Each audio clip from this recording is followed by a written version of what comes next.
Alright guys, moving forward with the Into the Spider-Verse Spider-Man Marvel Legends 6-inch wave. This is the Stilt Man Build-A-Figure wave. We're looking at Gwen Stacy today. I reviewed Peter B. Parker and I reviewed Miles Morales so far, so check those reviews out if you haven't done so already. So far, I am loving this wave. If you have been keeping up with my reviews, I'm sure you know that by now. So, we're looking at not only Gwen Stacy, but SpiderHam is packed into this. So it's kind of a 1.5 release here because, I mean, definitely I wouldn't have wanted to pay 20 bucks for SpiderHam alone. So I'm glad he got packed in with Gwen Stacy here. He's a static figure. He's not going to be posable or articulated, but that's fine. I didn't expect that anyways. I don't really need him to be articulated. I'm cool with that, but we'll get into it once we open it. Here's the front of the box. The side of the box, we get a look at SpiderGwen, or Gwen Stacy, from the animated movie Into the Spider-Verse. Very nice artwork, same artwork on the back here. And we get a look at the rest of the wave down below. And there is a read-up that reads, "Intelligent and quick-witted, Gwen has a sharp sense of humor and is a natural leader." There is no read-up for SpiderHam though. So that's it. Let's get it open. Alright, so here's our proper looking animated Into the Spider-Verse Gwen Stacy. Comes packed in just like this. I love that all these figures have come with an alternate unmasked head and a masked head. Aside from Peter B. Parker, he's got kind of a half-masked head.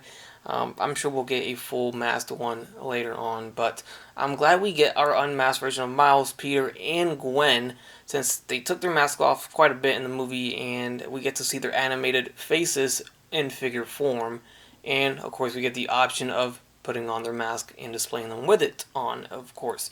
So, very appreciative of that. They easily just could have released it with just a masked version, and we would have been SOL on the unmasked option. So good choice there, Hasbro, on that. She looks good right out of the box. I like the sculpt. I like the hair sculpt. The likeness is there, just like the other two figures I reviewed. They're using the digital printing tech, of course. We get the half-shaven head on the side, like she had that hairstyle in the movie. We do get the piercing on her eye. I'll do an up-close shot, of course, so you guys can see everything in detail.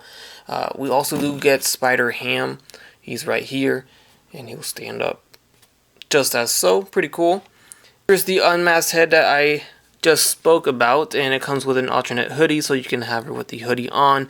The head is, let's see if it's loose in there. Actually, I think, oh no, it is loose in there, so you don't have to have the hoodie on if you don't want. You can just pop that head out and just have the hoodie down, just like the one she's wearing right now. She's got an alternate loose piece for the hoodie when she's not wearing it there.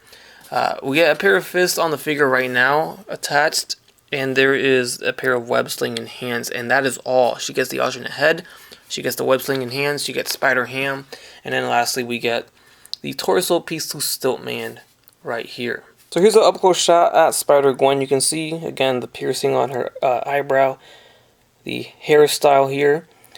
We get a kind of half open mouth, and you can kind of see the teeth in there, and they put in the tooth gap that she has.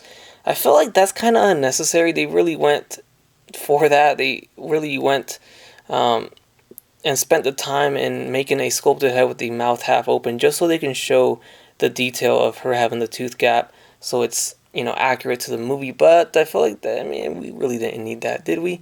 That mouth could have been closed. I don't mind it too much, but just half open mouths like that are always kind of weird to me. I don't know.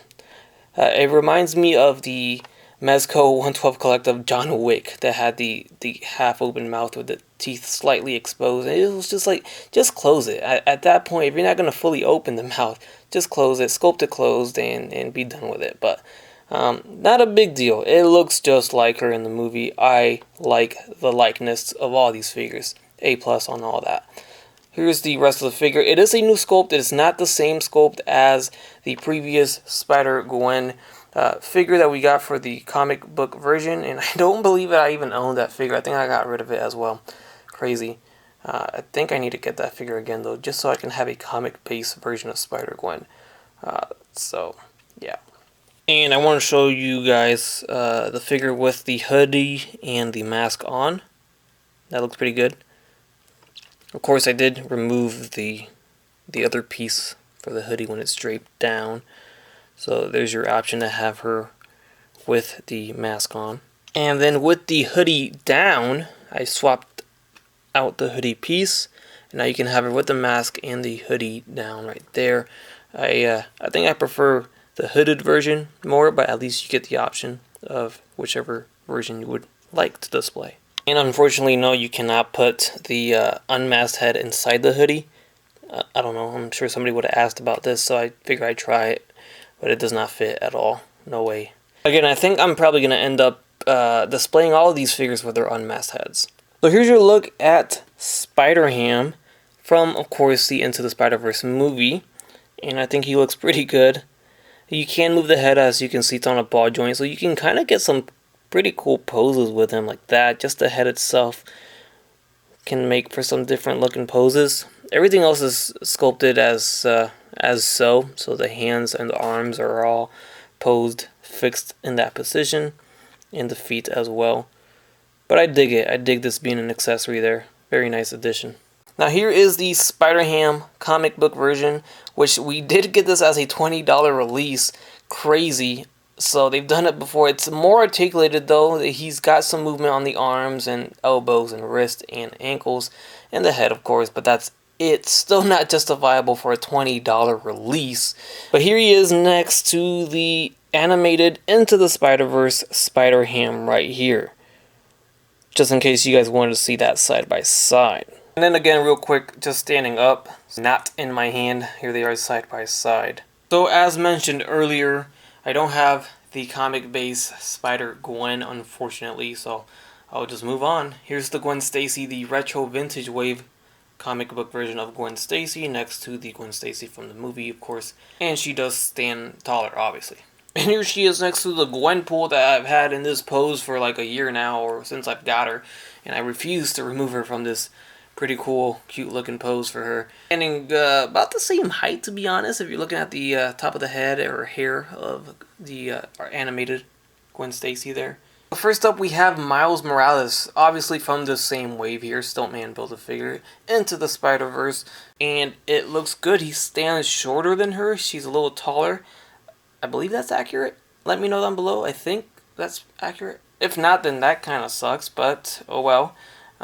They do look good. And there's Peter B. Parker standing super tall. Alright, so let's try that again. They are all in frame, all unmasked.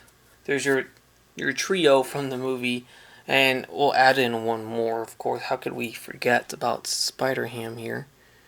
Peter Parker. And there you go. That pretty much completes the heroes of the movie, or from this wave at least. Yeah, definitely a nice group of figures to have side by side together there.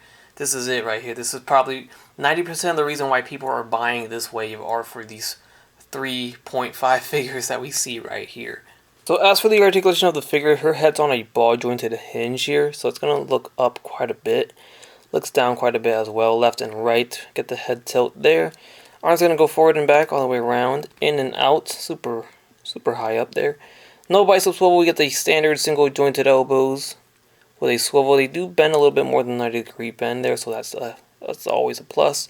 Swivel at the wrist with a hinge, we get the diaphragm joint at the torso, back and forward. Forward, not so much, honestly nothing at all going forward, but back, yeah, definitely some more range there.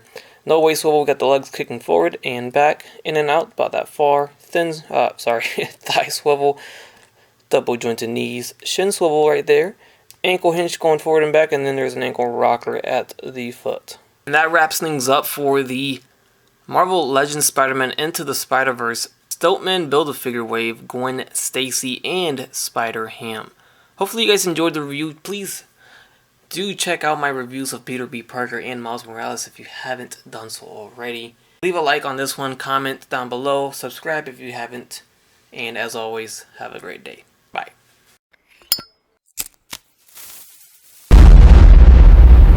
That's crispy.